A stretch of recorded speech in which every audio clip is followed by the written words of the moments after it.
जय जगन्नाथ। प्रतिदिन प्रातः भ्रमण करतु, सुस्थ रुहतु। बंधुगण, आपण मानकु आमे बहुत वीडियो जोगाई देइछु।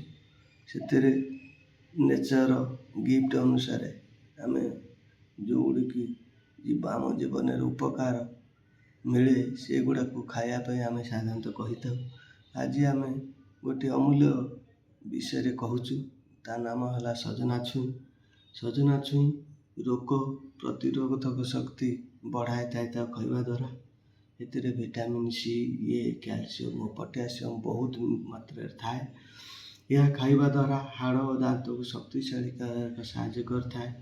सजना छुई खाइबा द्वारा हजम शक्ति बढ़ी थाए और कब्ज कमाइबार साहाय्य करता है।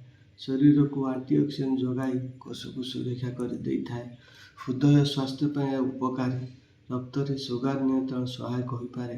कम कैलोरी थ्योरी को यह ओजन को भी नियंत्रण करे। तेणु आपण माने एते उपकार थिबा सजना छुई की बहु मात्रा खातु। साधारणतः सजना छुई सबुआडे तो थाए एवं सहर नहीं कि गाँ गहली रे बहुत सजना छुई आम मानकर प्रिय अटे। रोषेई शाल सजना छुईर महात्म्य हूँ अनेक। तेणु आपण मैंने प्रत्येक क्षेत्र में प्रत्येक जिनस खायापी चेष्टा करतु। ए बहुत उपकार थाए। सजना छुई आपणकर जेकोसी तरकारी पड़ता आप डालमा पकई था सोरिष देकी तरकारी करी था भाजी खाई था। तेणु बहुत उपकार थी। सफिसीयंट खातु।